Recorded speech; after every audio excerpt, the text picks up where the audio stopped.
Hey y'all, it's Matt with the Traveling Texans. Today I'm going to talk to you about how to plan a trip for 1 year with your family. So let's get started.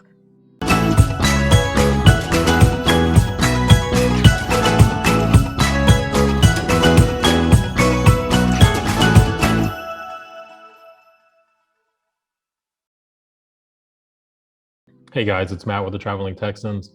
Yes, so my family and I, my wife, our two children that are 3.5 and then almost 2, along with my cousin Christina, we're going to go travel around the world for 1 year. A year-ish, maybe a little bit longer, I don't know. And there has been a lot of preparation that has gone into this trip. Hours and hours and hours and hours and hours of research and where we want to go, what we want to do, where we want to stay, when are we going to leave, how are we going to do it. There's all kinds of stuff that goes on in the background before something like this happens, before we can take off. And the best way to plan a trip for 1 year is to not completely plan it. Yeah, so we don't have everything planned. We have an idea of where we want to go. We know what region we're going to start in, and we have the first country figured out, the second country figured out, and then we'll go from there. So, So step number one is write a list of everywhere you want to go. Build out your dream list. Don't exclude anything. If there's anywhere that you wanted to go, put it on the list. It doesn't matter where it is. It can be anywhere from the Arctic Circle down to Antarctica, from doing a safari in Africa to maybe surfing in Australia. Whatever you want to do, right? Just build it all out anywhere you want to go, and then you start to narrow it down. So that's what my wife and I did. Meghan and I, we built out a list, and whenever we started to think about this last year, where do we want to go? And we built out just a huge list of like 20 something, 30 something different countries, everywhere that we would dreamed of going, or we wanted to go, whatever, anything that had been on our list, even if we'd been there before. So that's what we did first. We built out that list, and then we kind of like narrowed it down, like, okay, where do we want to start? This is where we're going to start. And our starting point has actually changed a few times. We thought we were going to start in Europe. And then thanks to Vladimir Putin, we would still be okay going to Europe, but we're just like, it's kind of uneasy just in that general area. And even though I think we're still going to be okay, it's like, well, no, maybe we'll start in Southeast Asia. And then it went from Southeast Asia to Central and South America, and who knows. So we finally have it down. We've bought tickets. We're good to go to our first destination. We figured out where our second destination is going to be. So build out your dream list, and then just kind of figure out what region you really want to start in. And that's kind of like your first step. That's number one. Number two is, okay, you've got your first one, right? Well, in most of these places, except for like Central and South America, you can stay a little bit longer, but like say in say Southeast Asia, let's just pick Thailand or Malaysia, for instance. Most of those countries, you can only stay for 30 days. You can get like a visa upon arrival, but you can only be there for 30 days. So once you get in, 30 days later, you've got to be out. So once you get there too, like say you're flying into, say you're gonna go to Bali first, right? You're gonna go into Indonesia. So they've got a 30-day limit, their visas upon arrival. This is kind of stuff you've got to look up as well. So you either have to have a return ticket to the US or wherever you're from, or you need to have a forwarding ticket that's within that 30 days or on day 30. So that's something else that you've got to show once you reach there and you're going through customs and immigration is, do you have an exit ticket, whether it's returning home or forwarding to another country? So what we're doing is we have country one planned out and country two. Once we get to country one, then we'll plan country three. Once we get to country two, then we'll plan country four. Once we get to three, we'll choose five, so on and so forth. We're not like planning too far ahead, because maybe we go to Bali and we just fall in love with it. We spend a month there and we're down, like say maybe in, not Kuta, because I just hear horrible things about it. Say we're in Sanur in Bali, right? And we love it down there. and we go to Ubud, a little bit further north, and we fall in love with that as well. Hey, we want to come back and we want to spend a month in Ubud. So instead of having, like, say you're going to spend a month in each place and having 12 places planned out, then you've got a little bit more flexibility. You could start in Bali and then maybe go to Malaysia and then come back to Bali if you wanted to. So we're only like 2 steps ahead with each of ours. So we're not planning out the whole thing. We still have our list. We have an idea where we want to be and where we want to go, but not the whole thing is planned out. So that's the second thing you've got to consider is where you're going to go next and how long you can stay there. That's kind of like what we're doing as well. One of the other things that I was doing when we were kind of like dreaming about all this and planning things unofficially and whatnot is, where are we going to stay? So what we're going to do, and we get this question a lot, like, where are you going to stay? You're going to stay in hotels? You're going to stay at resorts? You stay in at Airbnbs? So it's the third one. We're going to stay at Airbnbs. If you do an Airbnb for like 28 days or more, they usually offer a pretty steep discount. And I'll share my screen with you here in just a second. And so that's one of the things I did. I picked out all these countries we wanted to go to, and I found Airbnbs that kind of fit our needs. So it's myself, my wife, my cousin Christy, and then our 2 kids. Right now, our 2 kids, they have separate rooms at our house, but for budget's sake and being easier to find places to stay, they're going to share a room. So we're looking for a minimum of a 3-bedroom. All right, so I'm going to share my screen now. Okay, so here's Airbnb. Here are some of the places that we have talked about going. So we've got Thailand, Bali, Malaysia, Vietnam, New Zealand, Australia, Croatia, Turkey, Greece, Costa Rica, even St. Lucia, the Dominican, Ecuador, Jersey, Chile. Oh, well, Jersey. So we're starting in New Jersey, so that's why that one's there. We even looked at Mexico, Italy, Spain, Portugal, all these different places. And what I would do is I would go and just kind of like build out the search list of these places. And now some of them I know where we want to go. Like, say in Malaysia, I know we would like to go to Penang, and we would also like to go to Langkawi. So I would go to those specific places and just do a search. I'd zoom in on those so it can search that area alone instead of searching all of Malaysia. What I did first, and this is something I kind of learned from, we were just calling it our gap year, right? So I built out a gap year 1 and I built out a gap year 2, but then I realized that, hey, that was a little bit too broad. And so that's when I started to break down these wish lists by region or country. So these are some of the countries that we've had on our list that we're considering going. Tell you what, Bali's right here. I'm sorry, Thailand's right here. So here's some of the places that we'd like to go. Down here is the Krabi district, Ao Nang. Over here, most of this is Koh Samui. I think this is Koh Chang. That's correct. And then also up in northern Thailand is the Chiang Mai. So what I would do is I would go and look. We set a budget of how much we wanted to spend on housing, every single month. And I look for stuff that's within that budget. And what I'm doing is I'm looking for stuff that's going to be less than what my mortgage is. So like, let's look down here in Koh Samui, right? So I don't know, there's some dates that are on here. That's why some of these have this little symbol on it, because whatever dates I have selected there, they're just not available, right? I would go and I would pick one and, go through all the photos. I've seen thousands of photos from Airbnbs. What I'm just looking for is just making sure that it's something that we want to be able to stay in, live in for a month, right? Because we're going to be there, that we're going to make it our home for a month. And being with the kids, I'm making sure that it's kid safe, but it's also got everything that we need. Our kids don't like to take showers. They like to take a bath. So making sure that it's going to be harder in some countries, but seeing if they've got a bathtub, see what kind of beds that they have, see if it looks comfortable. We really don't know until we sit on it, but we're checking reviews. You can see what kind of bed it is. We're looking at the description of it.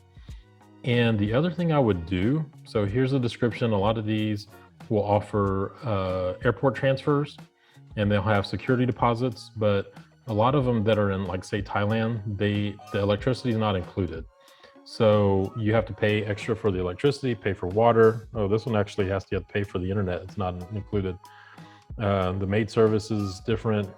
They're all break it down a little bit different. So, but one thing I would do is, so like, say, look at this one, and yeah, there, it's over here, right? In this OK village. So I would go to Koh Samui, Thailand, look up the map. Again, it's right here. I'd look at kind of like this point right here and try to find a road that it's near. I'd look at this little landmark, and I would try to find, it's not going to give you the exact location of where it is, but I can have a general idea of where it is, right? And now I'm not going to know what's around it. So when I'm looking for a place to stay, we want to be somewhere that's going to be close to the daily things that we need. So if it's close to a market or a grocery store, close to restaurants, you can see this one's close to the beach. Another thing that we have to worry about and think about too is where's the nearest hospital? So if we have a medical emergency with us or the kids, how are we going to get to the hospital? Where's the nearest one? That's another thing that we consider as well. In Thailand, they have a lot of 7-Elevens.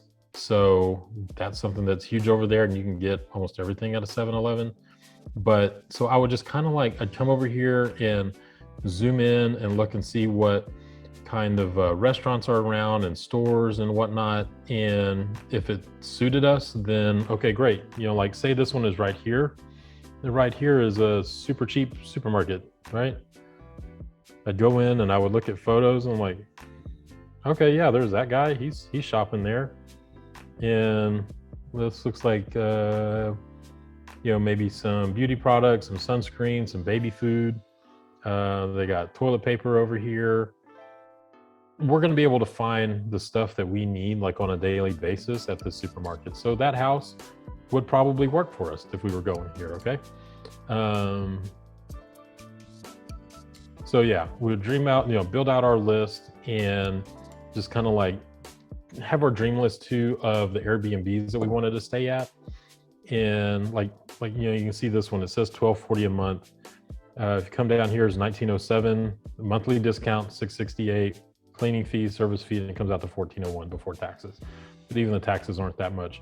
So you're going to have a good idea about what your where you're going to stay. One of the other places I liked down here is Lamai Beach. These aren't available, but you can still take a look at them. Our kids love the water, so we're looking at places that have pools, whether it's going to be a private pool or a community one. And you know, as you can see here, it's not available for like these particular check-in and check-out times, right?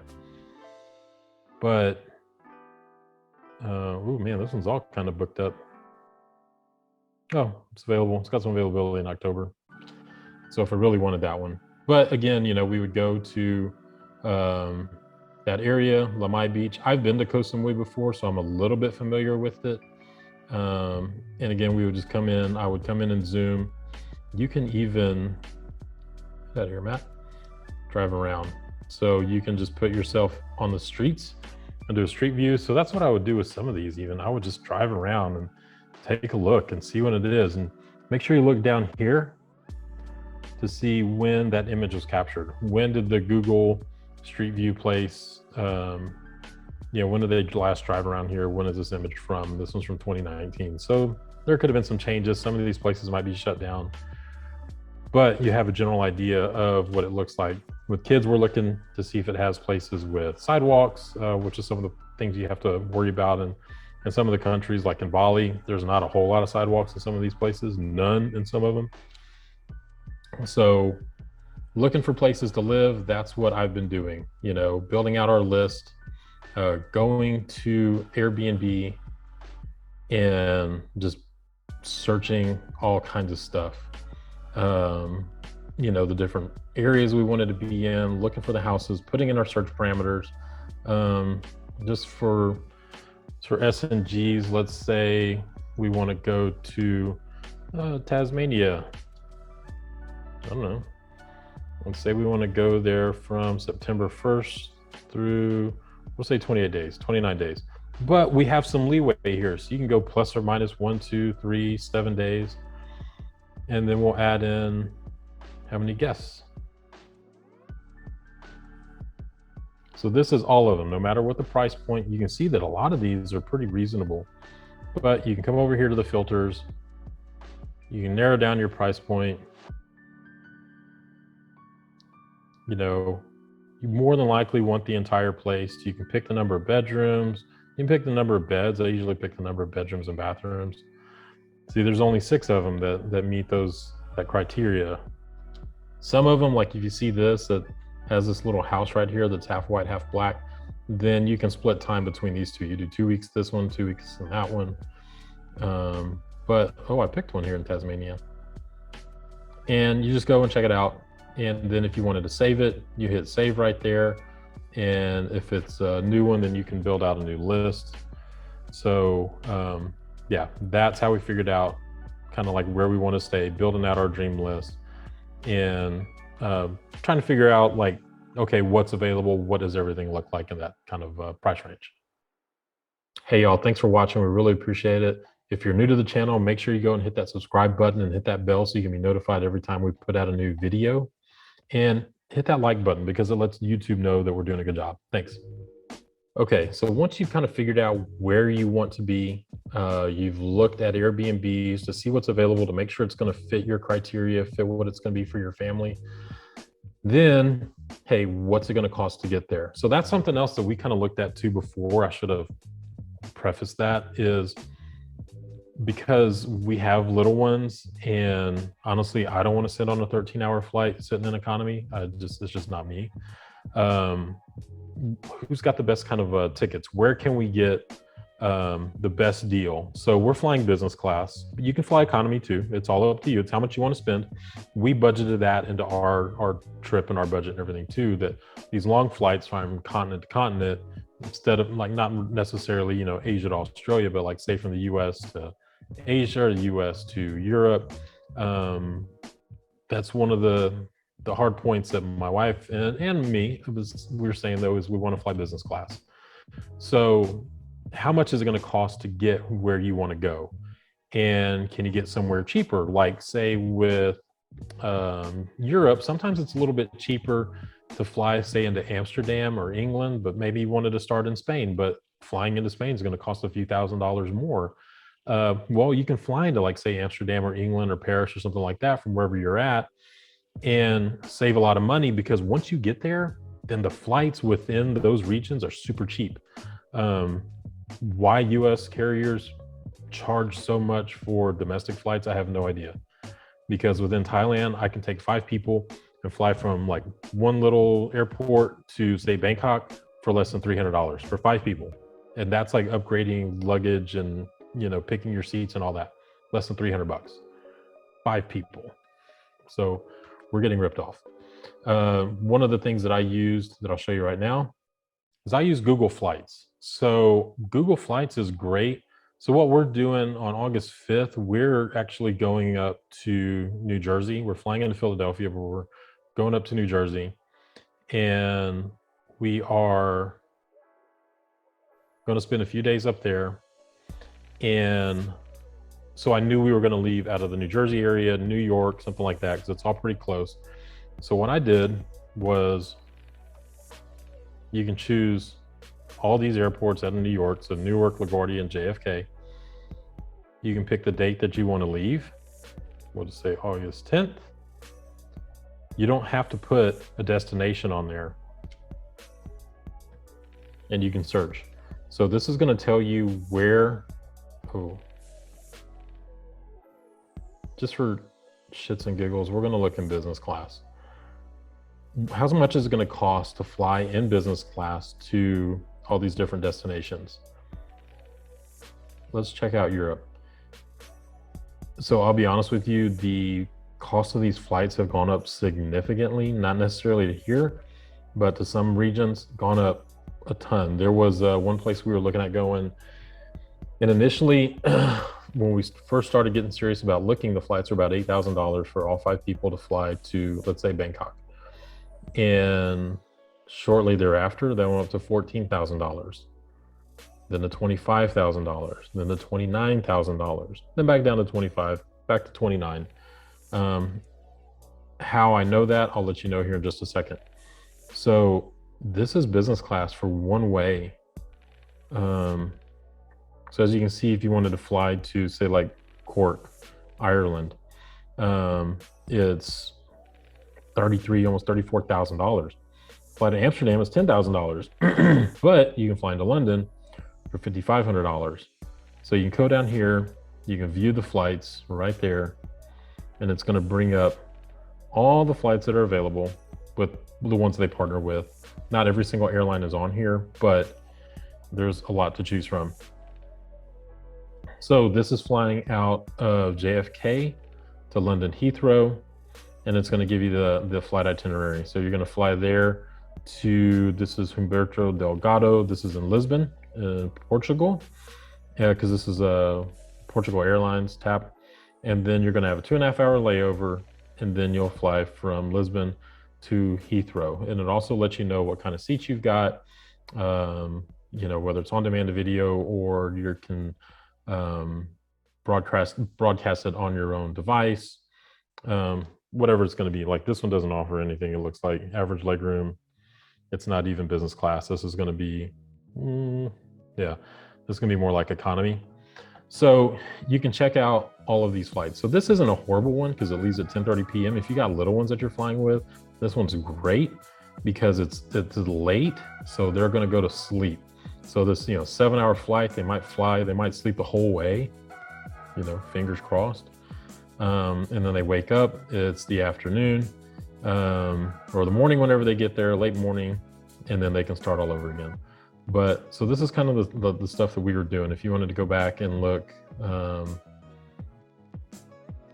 so somewhere else, like say, you know, Paris, then the same thing. You come down here, you pick a flight that's going to be the cheapest, or you can even view all the flights, see what the itinerary looks like.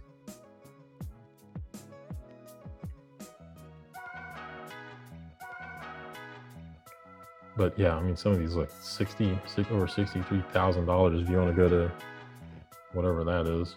$76,000 come over here. Let's check out Southeast Asia. Look at that. So if we go from New York to Bangkok right now, like I said before, this was $8,000, and then it went up to 14, and now it's almost $20,000. That's Japanese Airways to go from JFK to Bangkok. If you followed along this far, I'll tell you where we're going to go first. We're going to actually fly into Jakarta, Indonesia. Excuse me. We did not pay this much. Not even close. I'm going to do another video on that. But yeah, this looks, nope, this isn't even our flight. Like $22,000 to fly, to go on Qatar Airways, JFK to Doha, 2-hour layover Doha to Jakarta, 22 grand. I paid a lot less. You would be surprised how much I paid. But yeah, like I said, I'll do another video on that. So anyway, look how much it's going to cost you to fly from wherever you're at. We're already going to be in the area around New York. So yeah, we're starting in Jakarta. We're only going to be there for a couple of days, but I didn't pay $22,000. So this is how much the flights fluctuate and everything. So you just gotta, but my point is you gotta consider how much is that flight gonna cost. So maybe it's gonna be cheaper to start in Europe, but the cost of living is gonna be a little bit more. Maybe it's gonna cost a little bit more to go to Southeast Asia, but the cost of living is a lot less. You know, it just depends on what you've got budgeted, what do you wanna see, how much you wanna, you know, how long you wanna spend there. But yeah, that's what some of these flights look like. We can look at it too. Go back here. What does it look like in economy?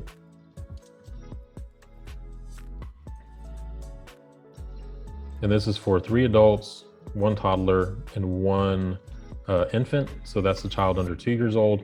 sitting in a lap. So if we're flying business class, and we are, then Heidi, our daughter, she's going to be in somebody's lap because she's not going to get her own business class seat. My son Ryan, he's going to have his own seat because he has to. And so we have to pay for his. I think there's a little bit less than what an adult would cost. Heidi, there's still a fee. I think it's usually about 10% of what an adult ticket is. But yeah, I mean, this is what it's going to cost to fly, economy. So if you want to suck it up and sit economy and you don't mind, I mean, it's not too terrible whenever you're flying to Europe, say from the US. But if you're flying to Southeast Asia and you've got, 30 hours of travel time, then you might want to reconsider. But if you're like, oh, well, I can get over to Bangkok for $3,845 for 5 people, then, maybe I want to do that then. So like I said, we just built business class into our economy or our budget. So that's the way that we're going. So yes, consider how much it's going to cost to get to where you're going to go. But another thing is, all right, say we're over here now and we want to, so now you're in Bangkok, right? What's it going to cost to fly other places? So Phuket, Chiang Mai, Koh Samui, these are all within, it's going to cost a little more to go to Koh Samui. But it's so cheap to fly domestically around here. $142 a Krabi, $128 to Phuket. But say you want to go to Bali from Bangkok right over here. Well, here's Bali, $1,000 for 5 people to fly over there. Even if you wanted to go to Australia, so the biggest one is Perth, $2,300 for 5 people to fly there. That's a little bit higher. You could probably get there from Jakarta a bit cheaper, just because it's closer, and a lot of people go from Indonesia to Australia and back. So, but yeah, I mean, just look at these flights. It's so cheap to fly around there, which is pretty nice. Something else that we had to consider is, so we got a house that we bought last year. We don't want to have to pay that mortgage. We'd rather somebody else pay it. So we put our house up for rent. We tried first to put it up fully furnished, and because that was just going to be easier for us. We don't have to pay for movers. I'm too old to be moving all of this furniture everywhere all the time. I mean, I'm too old to help friends move. It's just, once you get to a certain age, friends don't even help you, ask you to help move. They're just, they hire movers. So, but yeah, we put our house up for rent, and we tried to do it fully furnished. We didn't get anything. We weren't getting any bites for like a month. And then here, just in the last day or two, we've gotten like 3 separate people that are interested in it, furnished and unfurnished. And unfortunately, we have to come do first come, first serve. So the first people that are interested in it, put an application on it, want it unfurnished. So something we've got to build in and think about is how much is it going to cost to get a mover? How much is it going to be for storage? If you have to have the appropriate size, but you also start to like downsize. You declutter. You start either donating toys and clothes and selling stuff that you don't need, because like, well, I don't want to have to store this. I don't even use it anymore. I had an assault bike, exercise bike like this, while you're pedaling. I hadn't used that thing in months. I like walking and running a little bit better. I got my punching bag that I like doing exercises with, so I hadn't even touched that bike. So I'm like, I'm just gonna sell it. Put it up for $200. One person like that day offered me, hey man, I'll give you 100. I'm like, that's fine. Yeah, come give me 100. I don't care. Yeah, so we just started selling stuff off that we wouldn't need, stuff that we haven't used anymore. So we've just been kind of doing that. And but yeah, so we put our house up for rent. If you're renting already, then maybe you plan your trip, to start at the end of your lease, if you don't want to break it. And what else? We're also selling our vehicles.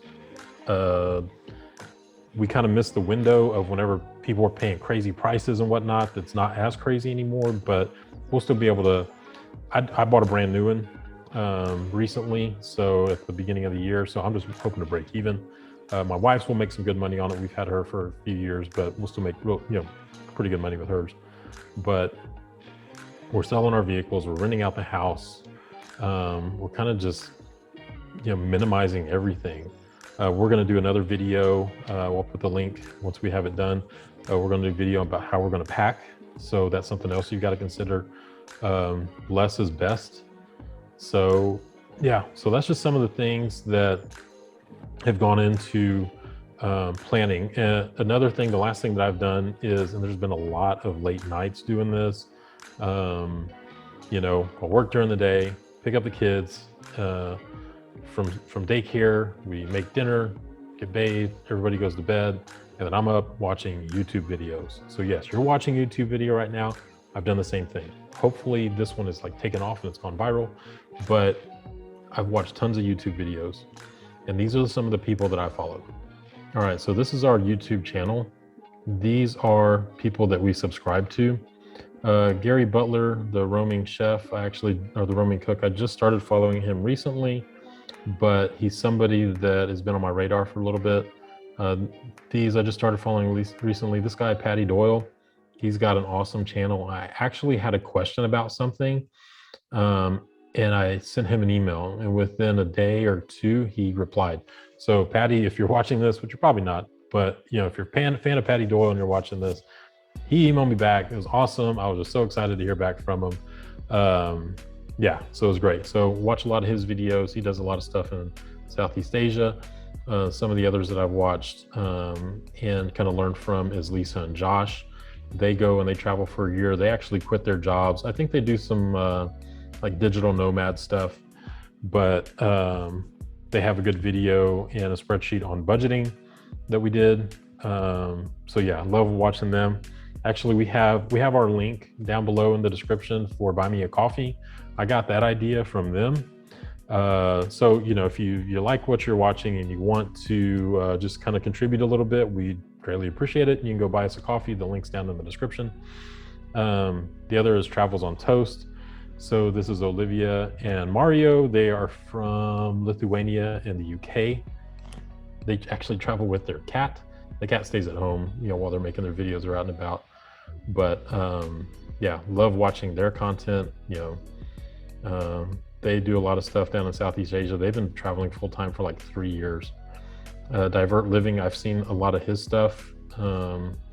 He posts really good stuff too. He goes like all over the place. These folks keep going places. That's something I just started following them not long ago because I was looking at something about packing. So got their idea, Chev and Dev. They are a fun couple. I love watching them. They've got some really good videos as well. The ones that are the most famous that you've probably heard of is the Bucket List family. As you can see, they've got 1.4 million subscribers. They had a little bit of a different story, but they kind of provided some inspiration for our travels. So this is the other thing I do. I mean, it's just kind of like, I've got another YouTube channel called Living in New Braunfels, Texas. It's for my real estate business that I have here in New Braunfels, Texas. I'm still going to maintain that. But so I'm a little bit familiar with YouTube already, but these folks are just, you know, off the charts. They've got 3 kids. They actually had one of the kids when they were traveling. They're just awesome. They're awesome people. They don't travel full time. They finally put down some roots in Hawaii, but yeah. So the Bucket List family that a lot of people have heard of. Some of these others, Sarah Funk, she's in New York mainly. Let's learn Thai. So if you're going to Thailand, this is a good one to like kind of learn some a little bit of Thai. So this is Grace. This is actually my assistant. She has a YouTube channel. She's got more subscribers than me. Go give her some more. Show her some love. Go watch her videos. Very talented musician. But yeah, those are the main ones that we would follow, and I would watch their channels. And I still watch them now. So I love food, and I want to learn just as much as I can on you know, what is it going to take to do this. So here's some inspiration right there. All right, y'all, thanks for watching this far. If you're new to the channel, make sure you go down and subscribe and like the video, because it really helps out the channel and lets YouTube know that I'm doing a good job. And, you know, just follow along for some of these more adventures. If you got any questions about travel or, you know, our trips and anything like that, drop them below. I'll be sure to reply. And then until next time, we'll see you in the next video.